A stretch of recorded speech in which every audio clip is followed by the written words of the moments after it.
hello, and welcome to our lovely evening this evening, which I'm sure is going to be amazing. My name is Jennifer Jones, and I am chair of the Healing Trust. And we have invited our lovely patron, Dr. Rosy Daniel, to be with us today. And she's going to be giving us a talk about the work that she's been doing over many, many years. I'm just going to read a little bit about Rosy. I'm sure you know all about her already, but I'll just read a little bit so that everybody gets an idea of where we are.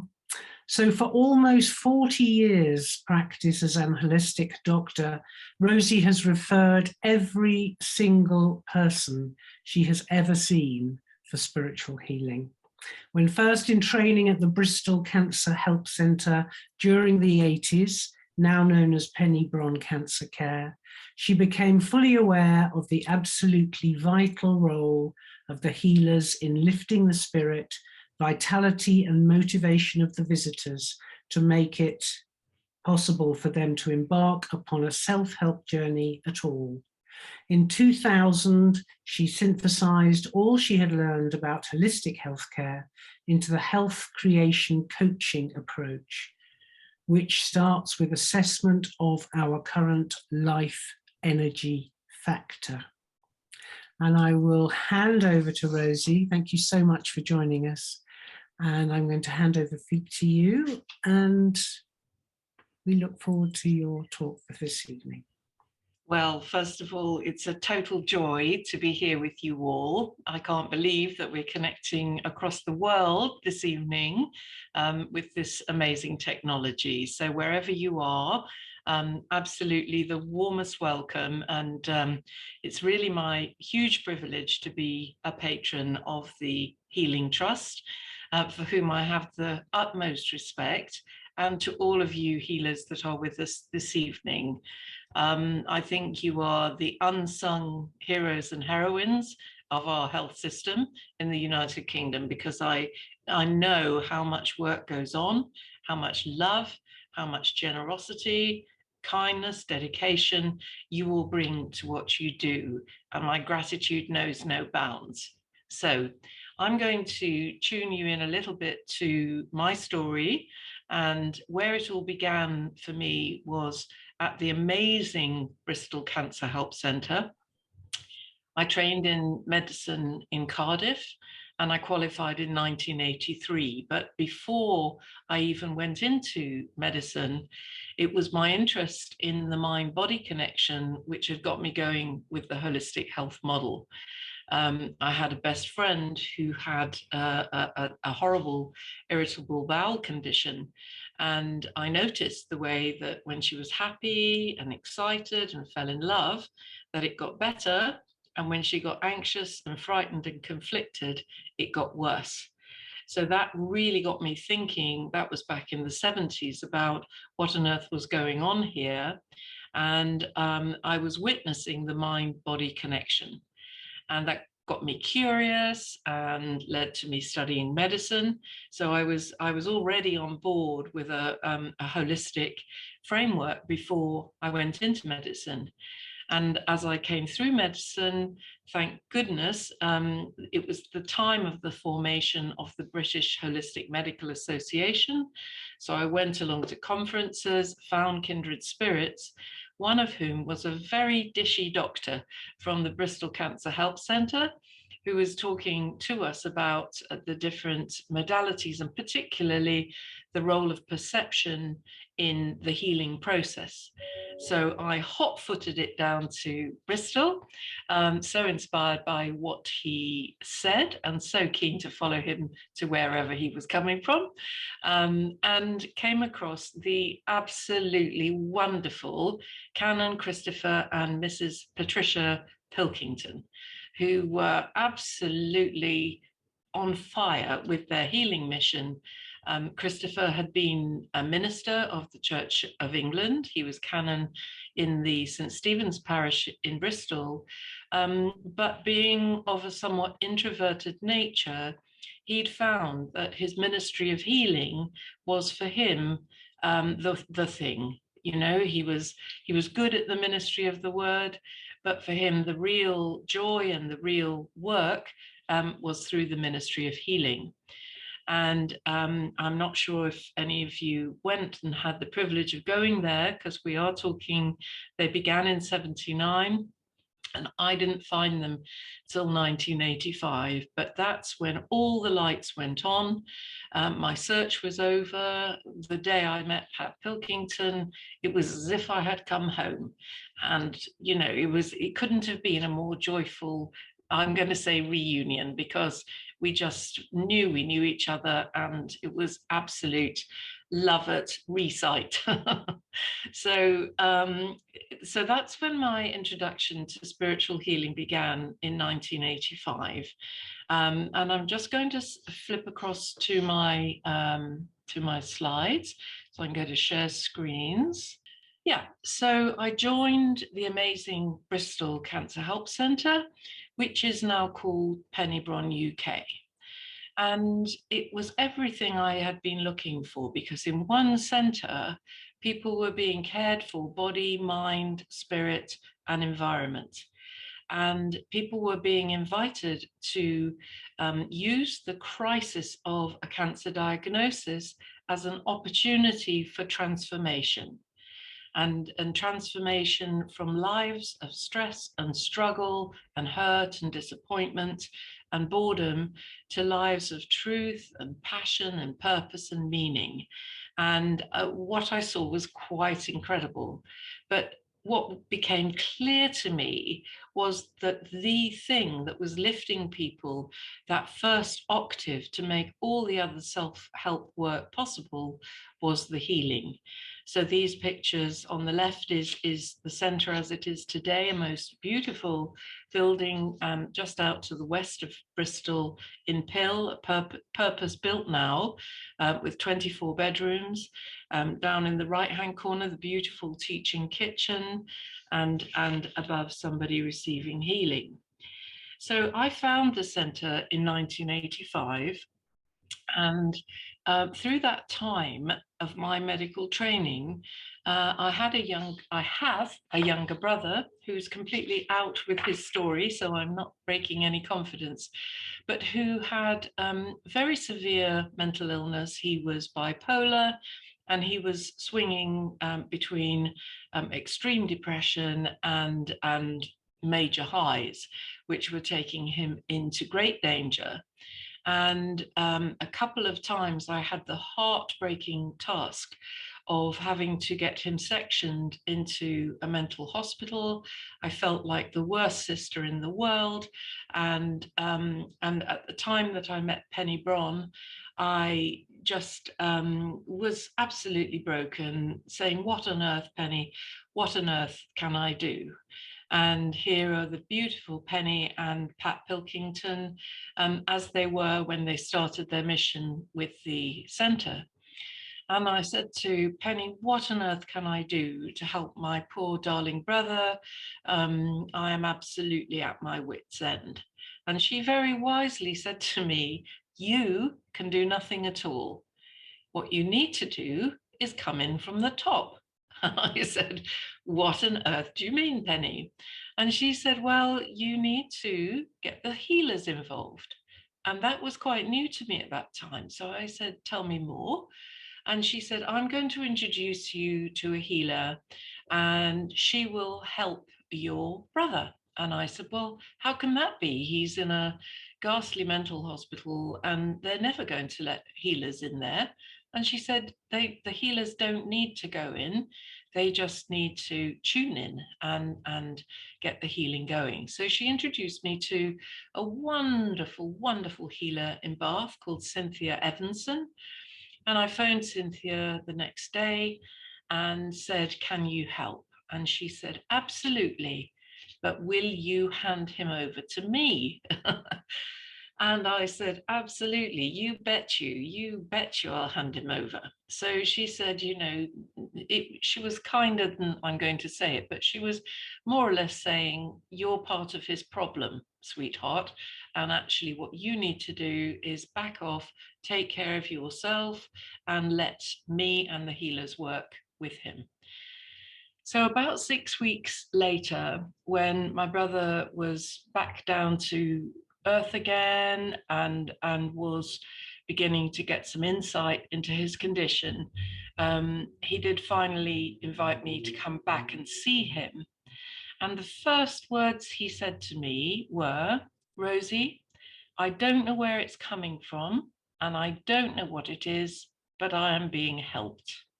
Well, you can just imagine my joy, that through his own illness, through the craziness, through the noise, through the drugs, through the, all the chaos of the other people in that hospital, he had received the healing. And I told him that he was receiving healing from this marvelous healer and her friends in Bath. And he just said, "I need to go and see her." So as soon as he was discharged, he went to see Cynthia, and he never went back into mental hospital from that day. So it was an absolute fantastic lesson for me about the power of not only healing, but also distant healing. So then I started to observe what was going on. I was a very young woman. I was 26 at that time, 25. And I saw all these people coming to the Cancer Help Centre exhausted, frightened, in pain, some of them very lonely, and deeply confronted by their diagnosis.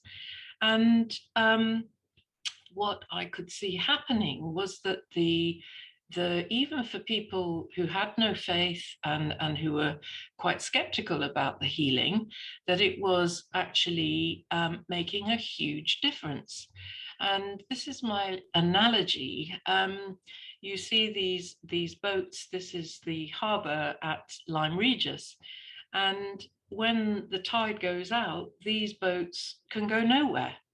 And it was like that. I realized, when people had lost their energy and when their spirit was low, that they were just absolutely immobilized. But you go back to that harbor a few hours later, and those little boats are all afloat and able to go off to South America or over to France. So that's how I came to see it, really, which is that the healing was doing this powerful, powerful job. Of course, the love that people used to say as they came through the door at the Bristol Cancer Help Centre, that they felt like they lifted a metre off the floor, because they were walking into a building where 70 of us as a team all believed healing was possible. Healing of the physical body as well as the mind and the spirit. And people were saying, the difference of walking into a morphic field where everybody believes healing is possible is as different as night and day, to walking into a hospital where people are believing that actually cancer is a one-way process and there is nothing you can do to change it. So we were between us creating this amazing field of energy and love and healing, which people were really, really feeling. And at that time, I was also making an in-depth study of complementary medicine. And I started to realize that all these ancient models of health and illness had the concept of energy at their heart. So in acupuncture, Tai Chi, Qigong, they talk about the Qi. And in shiatsu, the ki, and in yoga, the prana, and in homeopathy, the vital force. And so, because it was a bit baffling as a young medical student, and young doctor, thinking there are some 200 models of complementary therapy. Can they all be right? Can they all be holding truth? And I began to see the way that actually they were all clustering around this central concept of life energy. And of course, how we experience this personally is as our vitality, our joie de vivre, or our plain mojo. We know when we've got it. So I was trying to convey this to medics, to other doctors, to nurses. We did an awful lot of teaching of Macmillan nurses. And I thought, okay, I'm going to put it in a graph. And that helped, actually, because what I was trying to say is we all come in with 100%, and people with tiny babies would say perhaps 120%. But often through our lifestyle, through heartbreak, through disappointment, through boredom, through being in the wrong place, doing the wrong thing, our life energy can drop. And I would say an awful lot of people are floating along at around 50% of available life energy. And then if it drops below perhaps a notional 30%, it starts to become critical. And that's because as our life energy drops, or we could say in this group, our spiritual energy drops, that it affects our state of mind. So what I noticed is that as our energy drops, we get an increase in fear, exhaustion, pain, symptoms, anxiety, and isolation, and paradoxically, a decrease in our ability to sleep. We lose our sense of control, our self-esteem goes down, our confidence goes down, and perhaps worst of all for anybody trying to heal, our motivation can drop. And that can drop so low as to start affecting our will to live. So what this made me realize is that actually, when we're holistic therapists, if we give people a lot of self-help tasks to do when they're in that below 30% level, that can actually be the straw that breaks the camel's back, because when people are so low in energy, telling them to change their diet or start to exercise or even put a CD in a CD player and listen to tracks can feel too difficult. So I realized that we had to phase our input of help and therapy. So what I realized is that when people are down here in the below 30% level, they need passive input of energy and of love and of kindness. So healing is absolutely fundamental because, as you all know, it's beyond words, and it touches people, it reaches their hearts, it reaches their spirit, and their spirit starts to lift. And the other things I would put in here are touch therapies, which give us comfort, and classes where somebody else is leading, support in support groups. And over here, yes, complementary therapies and talk therapies, but most of all, learning to receive. Because the other thing I realized is that so many of my clients, and this is true to this day, are other focused people who give, and I'm sure some of you might be nodding right now, who are giving out all the time and giving without receiving. So I realized that for a lot of the people that we were trying to help, that the big issue was they were like a tide, that tide going out that never comes back in again, because obviously in nature the tide goes in and out, but if we're over giving and other focused, we can be permanently becoming like those little boats on the beach, without the ability to move. So then when we get above this 30% level, then self-help can really start. And this is where all the practices like visualization, relaxation, spiritual practices, which require discipline and focus, can kick in, and also healthy diet, vitamins, exercise, creativity, and fun. So then what we see is people rising up this energy graph, and one day popping through this wonderful 70% level, where suddenly people start to become vibrant and full of energy, and energy radiators as opposed to energy drains.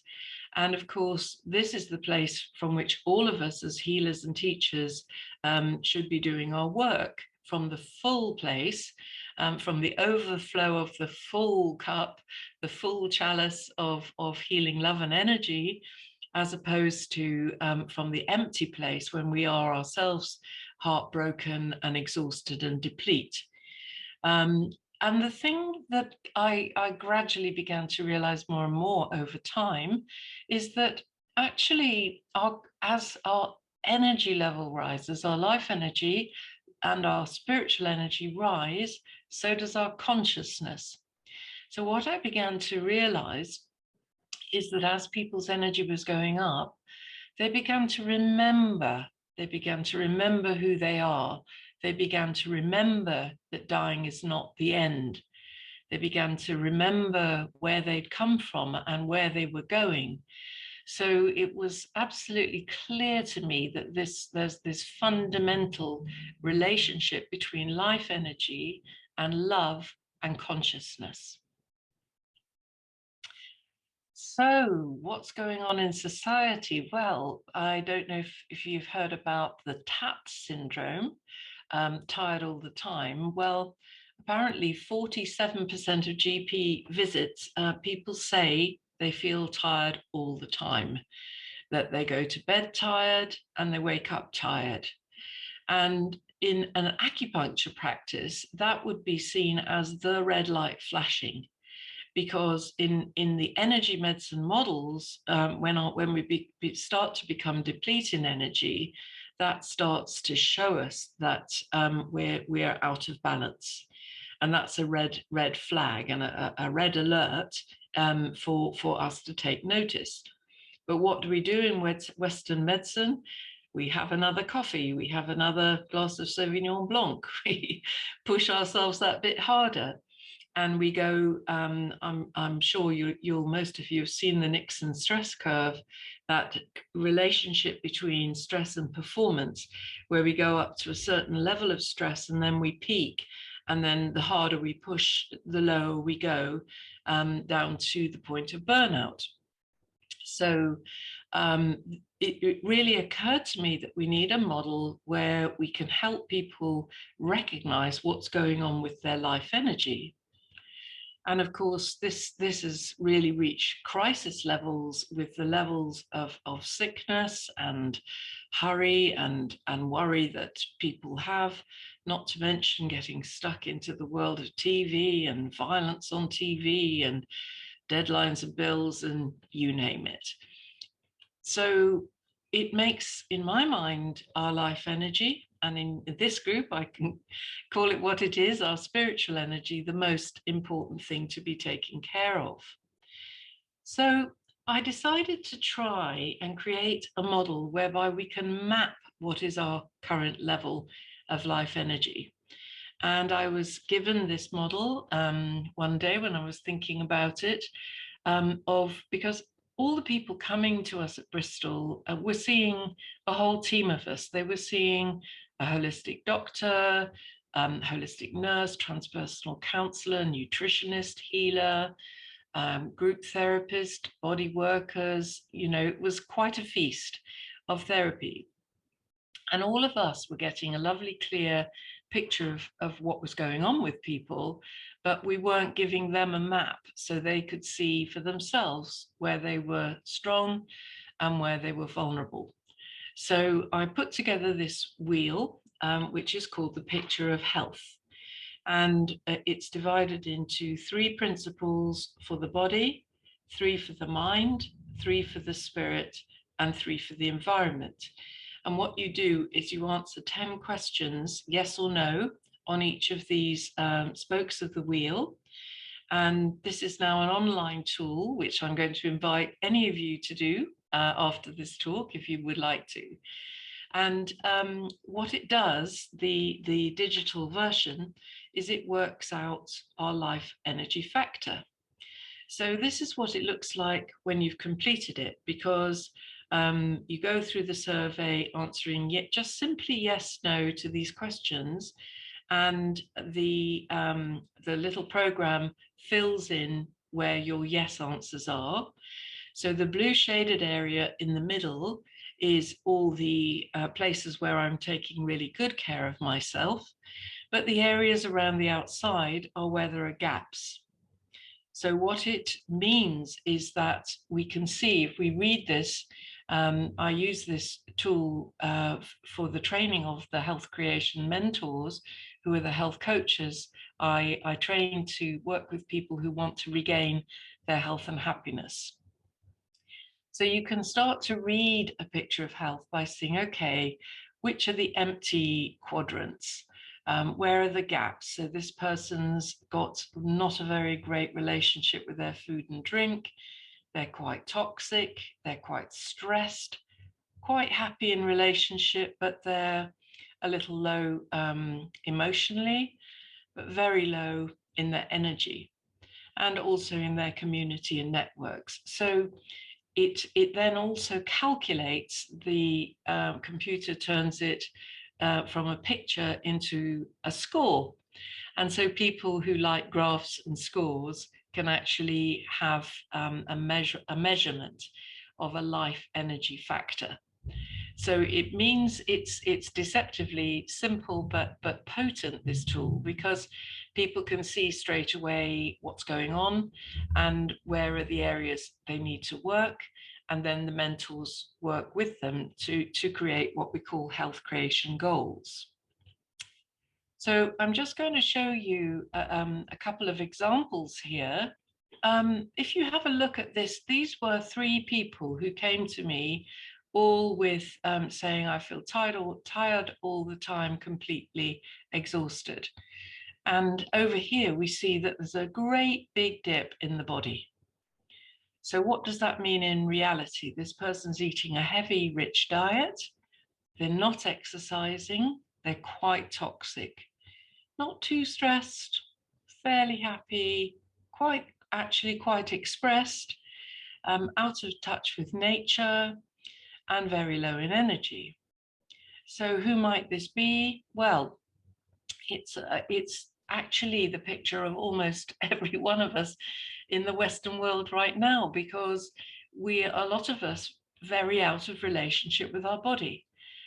So this person's life energy was low because they were all about the mind and working on their computers and in an office, but probably with a bit of a case of sitting disease, rather overweight, rather unfit, and generally at risk of things like diabetes. So the next one is a completely different example. So if you look over here, this person is hugely stressed and very lonely, eating an extremely heavy diet and completely out of touch with their environment, with nature, their community, and their personal space. And if we were in a live audience right now, I'd be asking you what you thought this person was at risk of. And of course, it would be heart disease, because heavy diet and terrible stress and loneliness are the main things. Fitness, of course, matters, but Dr. Dean Ornish, the amazing American cardiologist, has proved that it's actually our emotional connection and sense of belonging, which are more important for heart disease than almost anything else. So this was a man. He was the chief executive of a company. He was on an aeroplane 4 or 5 days a week. He was completely out of touch with his family and his wife. The only thing that was mattering was the shareholders' dividends. He was eating in restaurants almost every night, and he'd lost contact with his home and his community. So that's another example, but here's a third one, which is very different again.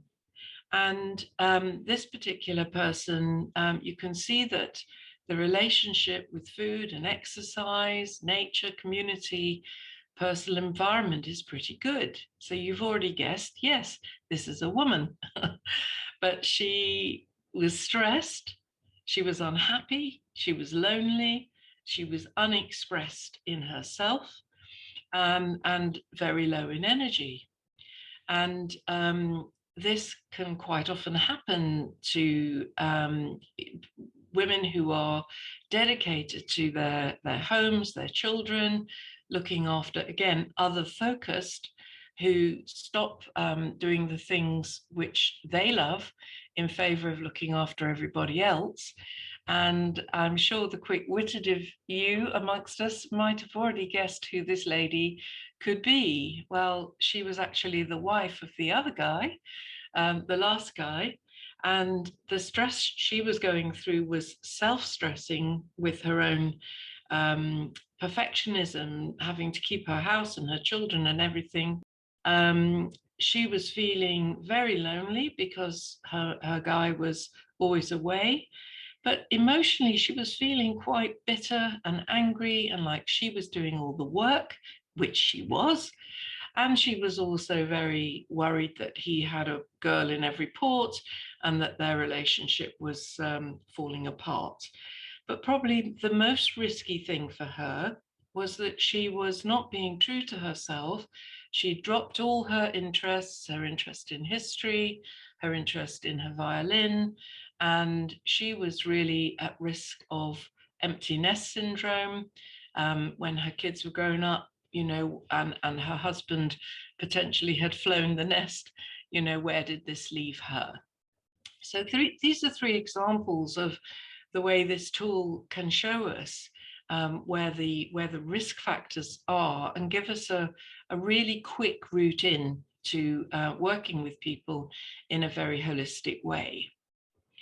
And one of the exercises we do in our mentoring model is like a bank balance, helping people to look at where are they gaining their precious life energy and where are they losing their life energy.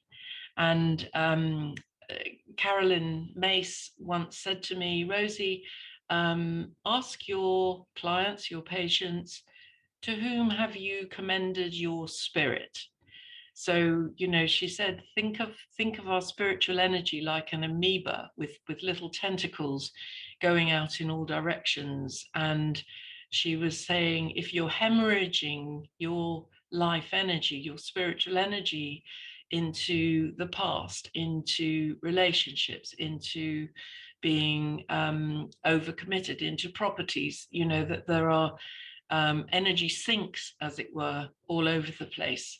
And she was saying that our ability to be well is entirely proportional to having our spiritual energy intact and in our chalice, as opposed to having our energy in a leaky sieve that is literally running out everywhere and leaving us deplete.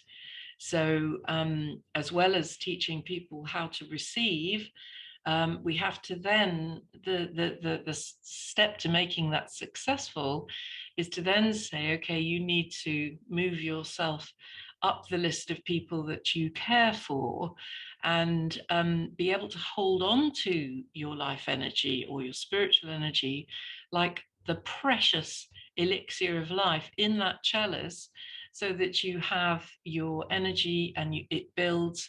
And then, as I say, your consciousness rises and you're able to give from the full place. So how does this pan out? I train beautiful people. One or two of them are with us tonight, but to become health creation mentors. Some of them are people who've been through illness, and some of them are coming to this from complementary therapies. There are healers, there are nutritionists, there are nurses, there are doctors. And for you this evening, what the offer is if you'd like to do a picture of health for yourself, if you could just email us at support@healthcreation.co.uk. And when you've done it, if you want some help to see what it shows, you can have an introductory chat with a mentor. And if you want to go a little further and have what we call a personal diagnostic, we can arrange that. And if any of you know that you're in a vulnerable place, either through illness or stress or heartbreak, we can arrange for you to engage with a mentor. And the idea is then that you work through a 6 months health creation program to refine your energy, your mojo, and your meaning and purpose.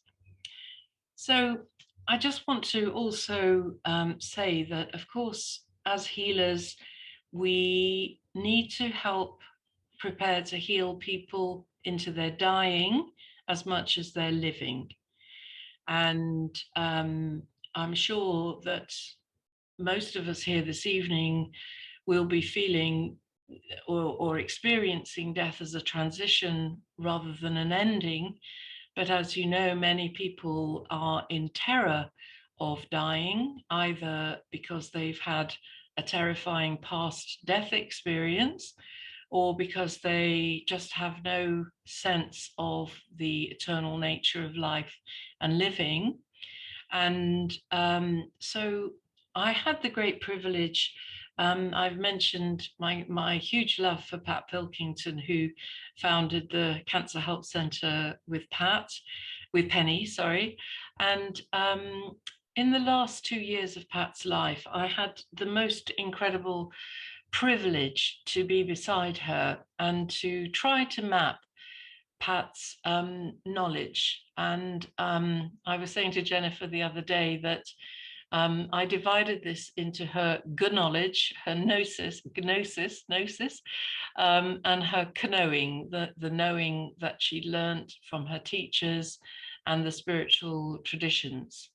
And what we did over those 2 years together is actually create another wheel that we call the Wheel of Spirit, and to create a course called the Golden Path around this whole subject. Because what's very clear is that if we're doing this work with people who are in life, who are life threatened, we need to know where we stand in our own spirituality, in our own beliefs, not because somebody else has told us, but because of what we know absolutely fundamentally from inside. And this was the complete joy of working with Pat, who was the most loving, generous, kind person you can imagine.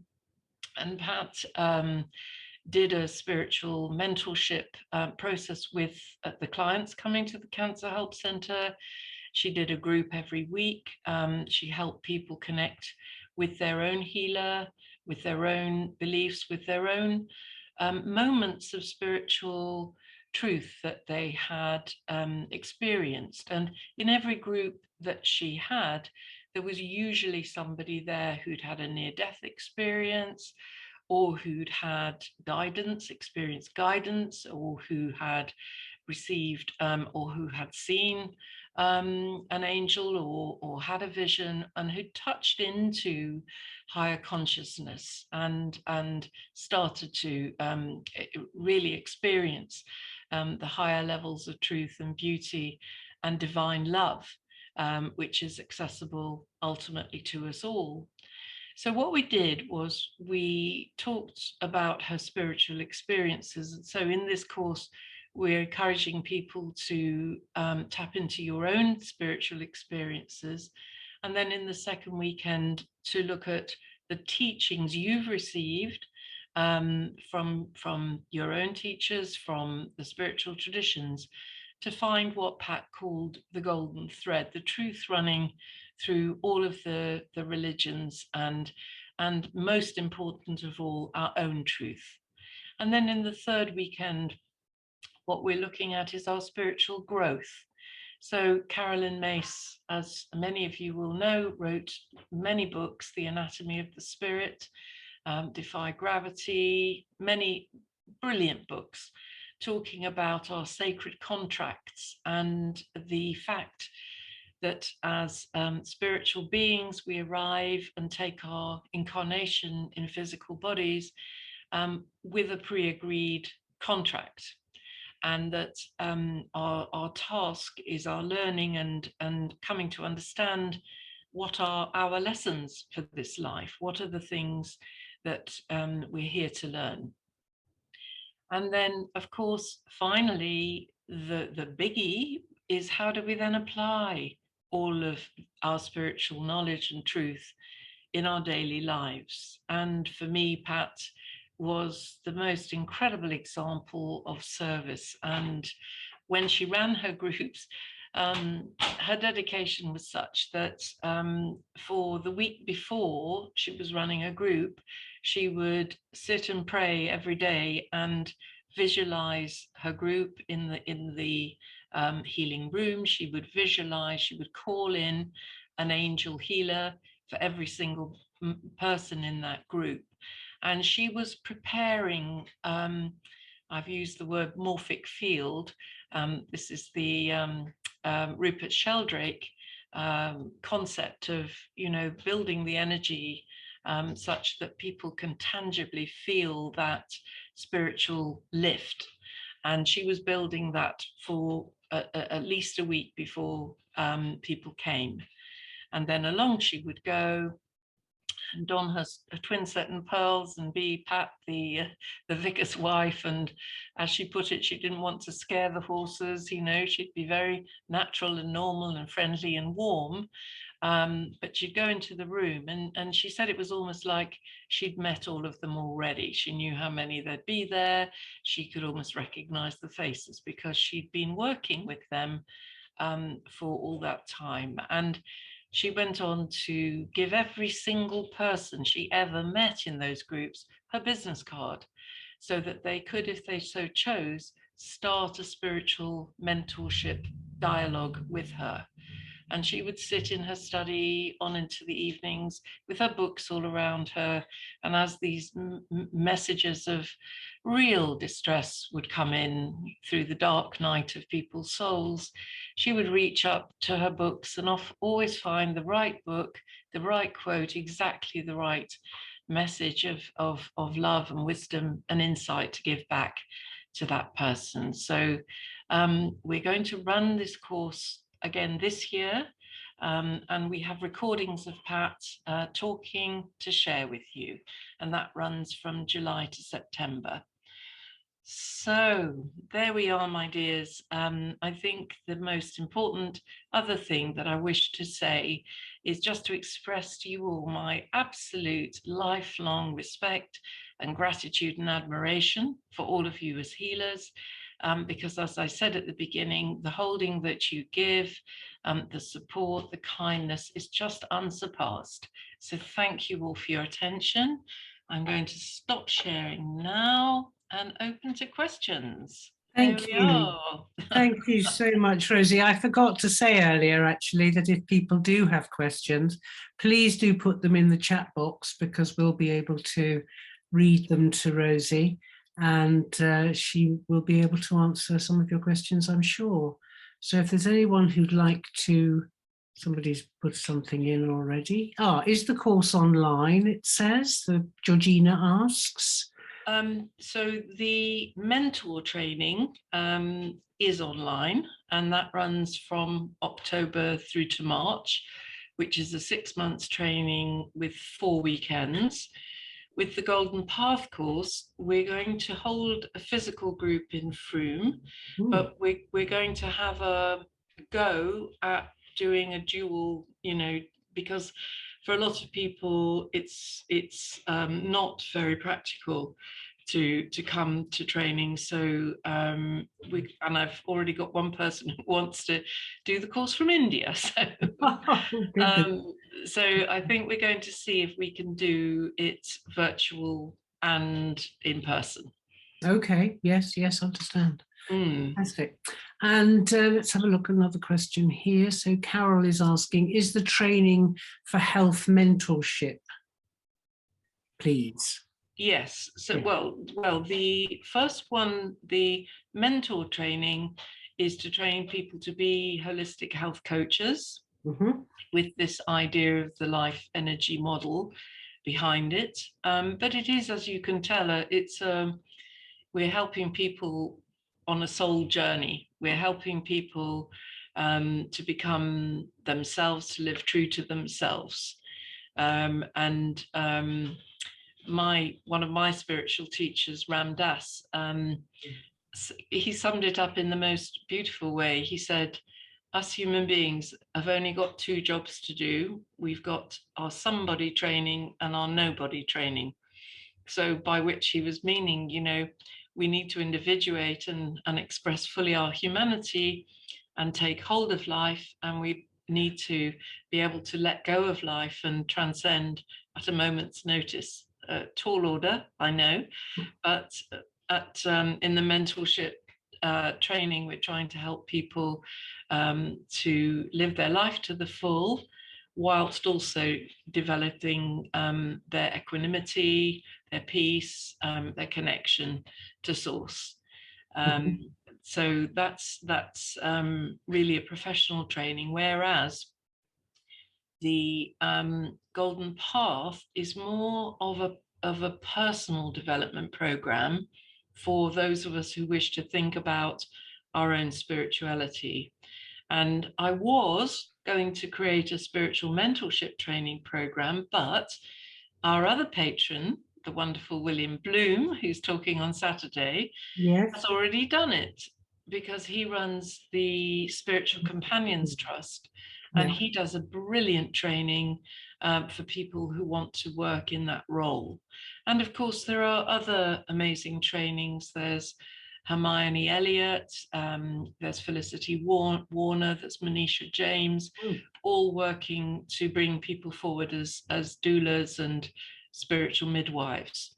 So I'm not going to try and write a spiritual mentorship training. I'm handing over at that point to others to carry that on. But this is more for people who want to deepen their own process. Okay, thank you. Just going down to some more questions. I'm not quite sure, because it was a while ago, what it was referring to. Somebody called JL says, thank you, that was great. How will it run, please? And I'm not sure what that... Okay, so the mentorship training runs over 4 weekends online. So that one is, in the 4 weekends, we learn weekend 1 about the wellness journey, on weekend 2 about the illness journey, on weekend 3 about the carer's journey, and weekend 4 we practice and pull it all together and do our assessment. But there's a home study program and tutoring all the way through. But with the Golden Path, because it's a process on both courses, we pair you with, or you pair yourself with somebody else. And on the mentor training, you peer mentor somebody else through that 6 months, and are peer mentored yourself. And on the Golden Path, you also have a partner, and you are backing forward all the time, asking each other the big questions, giving each other the chance to listen and reflect and witness each other's truths.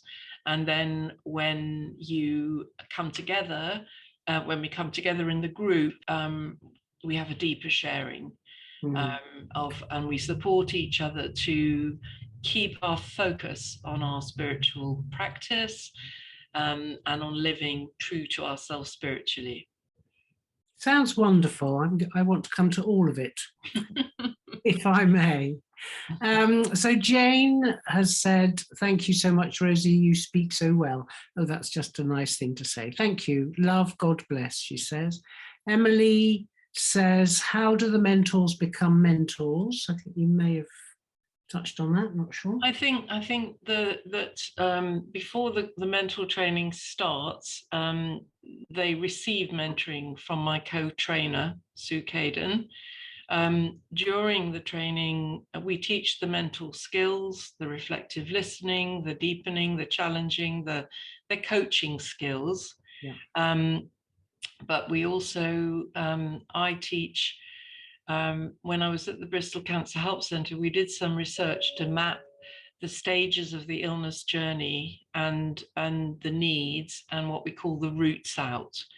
So what have people found the most helpful things for them, when they've been in states of fear and vulnerability, or symptoms, or denial, or And we also study change and resistance to change, because really the whole of health creation is about a behavioral change process.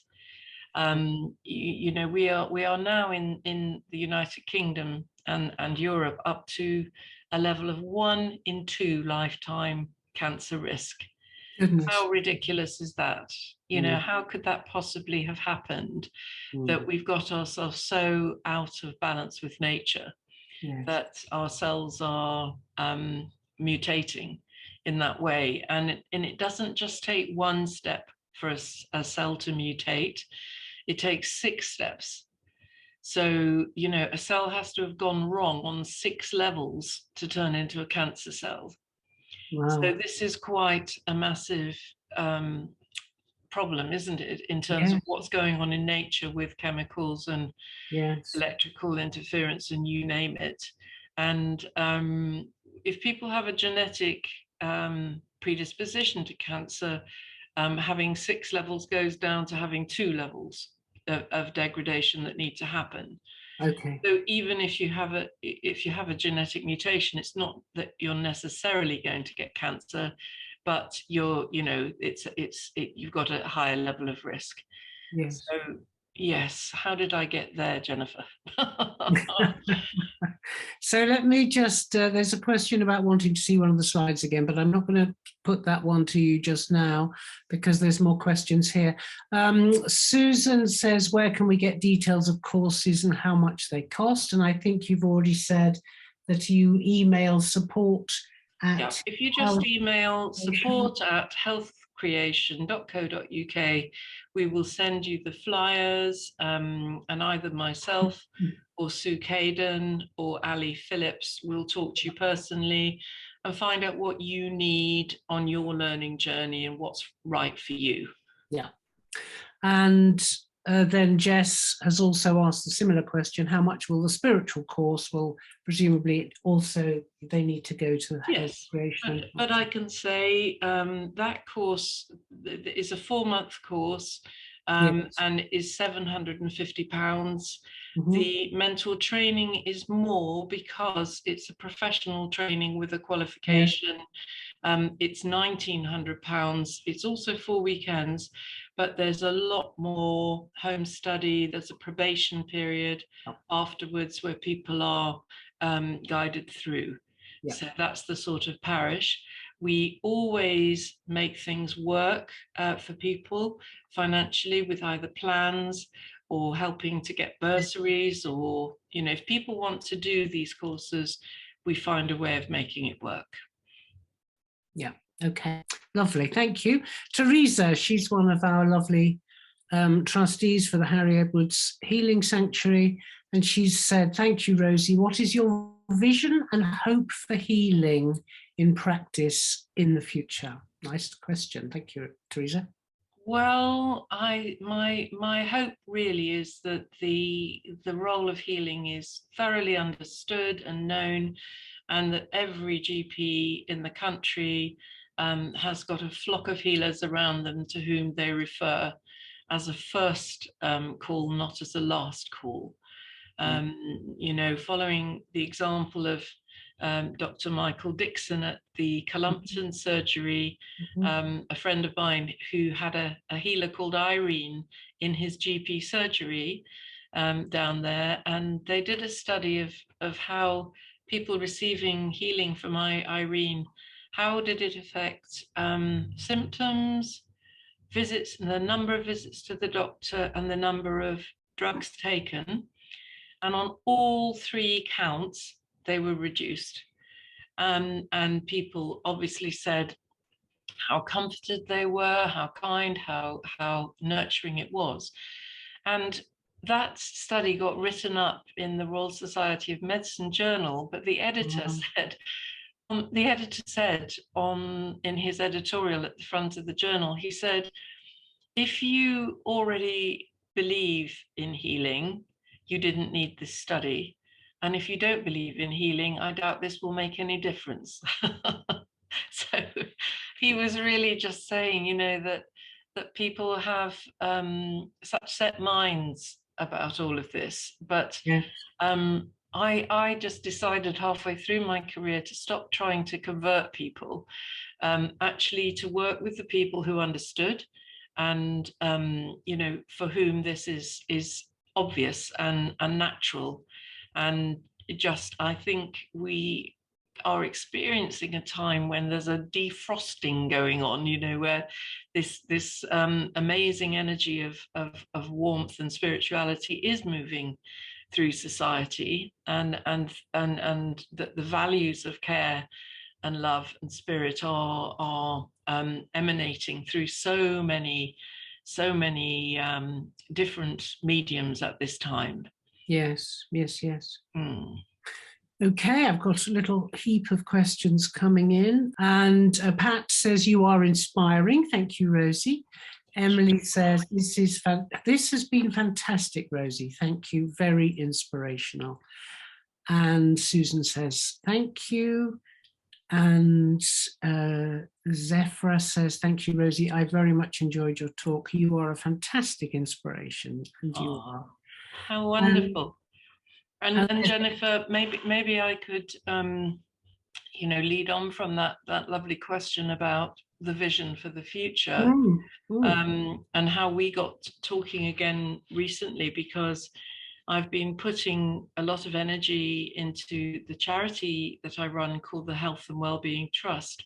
And what I've been doing is creating short online courses on there, for medics, for healthcare professionals, for healers, for complementary therapists who want to learn about the other modalities to weave into a healing practice, to inspire, to meet their CPD training requirements. I, as a doctor, have to have 50 hours a year that I have to prove I've done.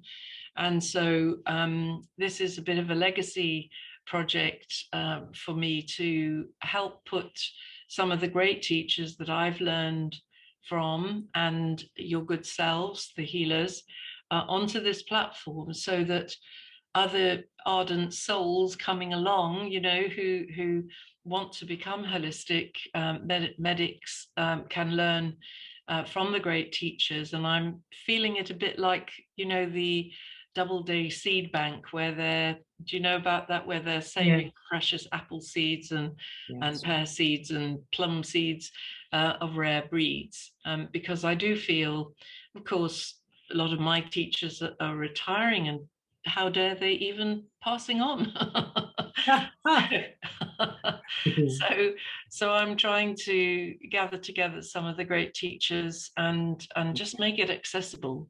Yes. Yeah, so that website, maybe somebody could put in the chat, is healthelearning.online. And if you go over to that website, what would be fantastic is if you all subscribe right at the very top, have a look around the e-learning platform, but there's also an e-information platform where there's news, updates with the most inspiring healing stories and green living. There's an evidence database.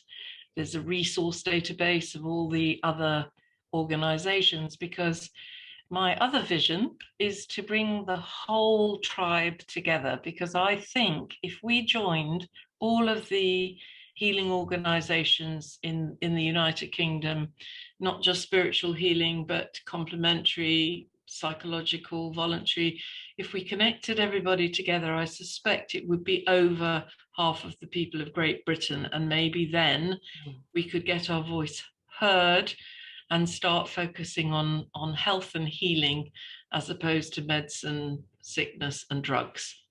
So, that's another part of the vision, is let's find our voice, and let's become the new normal. Yes, lovely. Not that any of you are normal in the best possible way, but let's let our light shine out and actually reach into the dark corners of fear and loneliness and isolation, and get our arms around the people that are suffering. Yes, brilliant. Thank you. Somebody called Loz had sent me a personal message asking if there were healing trust centres in the English Midlands. Is the Healing Trust part of UK Healers? Yes, we are. If you contact the Healing Trust, they will tell you where there are healing centres, or you can go to the Healing Trust website, which is www.thehealingtrust.org.uk. If somebody'd like to type that, that would be good. And Tanya says, oh yes, it's much better to stop trying to convert. It makes the workflow so much easier. Yeah. And that's the same question. Sue asks, thank you, Rosie. Are there positions available for coaches after the training? Well, that's still a work in progress, I would say. But I think it's the way everything's going, because in the last two conferences that I went to, big ones, in the cancer, there's a new group called the British Society of Integrative Oncology. Fantastic group. And their conference is just coming up in May. I think it's the 14th. The last one, they had about 350 people, and the speakers were all doctors and nurses and psychologists from the NHS, all talking about the value of nutrition and exercise and mind-body techniques. They didn't have healing on the map, but maybe this year, and maybe if you make a representation, that could happen. But you know, there is just so much good stuff bubbling up. And this question that's come in about the Prince Charles's integrative health organization, it hasn't, well, it may have gone underground, but it's popped up again as something called the College of Health, and its teaching body is the National Centre for Integrative Medicine in Bristol, where they are now running a diploma in integrative health for both medics and complementary practitioners. So that's a great thing that's going on as well. So check out NCIM, who do lovely courses. Yes, I've heard of those. And the organisation called British something Oncology. I got those two words, but not the middle bit. It's British Society of Integrative Oncology, BSIO. And so there's another group called the Integrative Health Confederation, I think they're called. Convention, Integrative Health Convention, who are list of these, aren't we? Yeah, they're teaching and doing an annual conference. So there's quite a lot happening. Yeah. Valerie, one of our trustees, how can we get healthy when our food is so polluted? Do you integrate any food growing organizations under your umbrella? Well, green living is a big part of, it's one of the subject areas we address in the charity. One of my other hats is integrative health consultant to Weleda UK, who are growing in the most enlightened biodynamic way, the most precious, gorgeous, heavenly body and skincare products. Yes. They plant under phases of the moon, they harvest with intention, with love, they pray the seeds into the soil, they inoculate their compost, and they harvest with the same level of loving care and tenderness, as well as making all their potions and lotions. So if you're not yet a Weleda person, that's one way you can be guaranteed 100% pure things to put on your skin and your body. But with our food, of course, the best way is to grow our food. I've quite astonished myself through lockdown by having a couple of raised beds made, and I'm growing more than I can eat. And Goodness, yes. there's not a scrap of pesticide or anything that goes onto any of it, just a few nets and quite a lot of weeding.